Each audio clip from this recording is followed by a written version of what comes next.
Bueno, doncs cada mes rebem una mica el toque de que no sabem si cobrarem, resulta que l'Ajuntament té que passar uns diners a l'empresa perquè ens paguin a nosaltres i cada mes encara no hem cobrat de l'Ajuntament, encara no hem cobrat i durant tots els mesos hem anat cobrant, encara que sigui una mica més tard, però ha arribat al fil la nòmina, però sempre amb la por al cost de que igual no podem cobrar. Finalment ha arribat aquest mes i no hem rebut cap nòmina ni cap pagament. Llavors, clar, la gent comença a estar una mica desesperada perquè ja són moltes coses les que es van acumulant. Van començar amb els 300 euros que se'ns van treure des del mes de juliol, el plus 300, d'un dia per l'altre se'ns el va treure de la nòmina.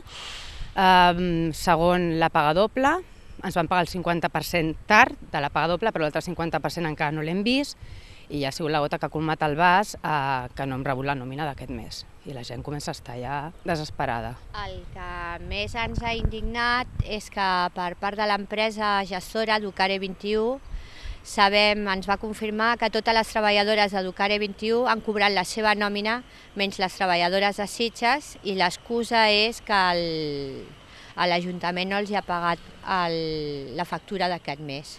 I això encara ens indigna més. També per part de l'Ajuntament ens van fer la promesa, ens van explicar que pel pont de maig que havia hagut un retard perquè havien faltat algunes signatures, una història que ens van explicar i que passat el pont cobraríem. I ara ens han arribat amb aquesta història de l'ICO, aquest préstec que donen, que s'ha retardat. Jo crec que la responsabilitat és compartida. La responsabilitat per part de l'empresa, que és la que ens contracta i la que ens gestiona, ella ha de complir aquest contracte igual que nosaltres complim amb la nostra feina, amb el nostre treball. Anem cada dia a treballar. Durant el mes d'abril hem anat cada dia, hem treballat. És la incertesa de cada dia, el pont havia de ser el pont, després van dir el 14, però estem a dia 8 i no hem cobrat.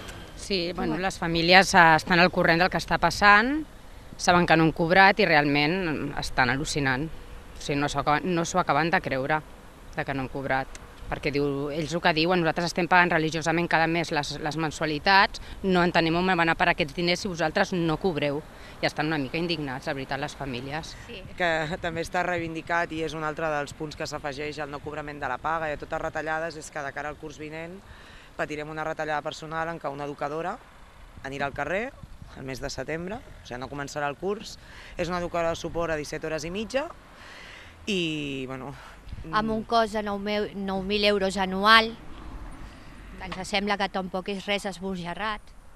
Tot té a veure també amb les retallades, en el fet que ells donen que estem com a personal per sobre del que marca les ràtios de Generalitat, que ben bé no és així, sí que estem a sobre, però les condicions, els espais del centre de projecte és el que es requereix, i prescindiran d'una persona d'educadora de suport que està 17 hores i mitja, que fa el reforç del migdia, a partir del setembre. I a d'hores ara tampoc sabem qui serà la persona. Per tant, a tot el que és la problemàtica que tenim de retallades, de no cobrament de nòmines, de traços, se li afegeix el fet d'estar treballant fins al mes de setembre i a veure quina és la persona que faran al carrer. A part de servei, és una etapa educativa molt important i crec que som necessàries, vaja.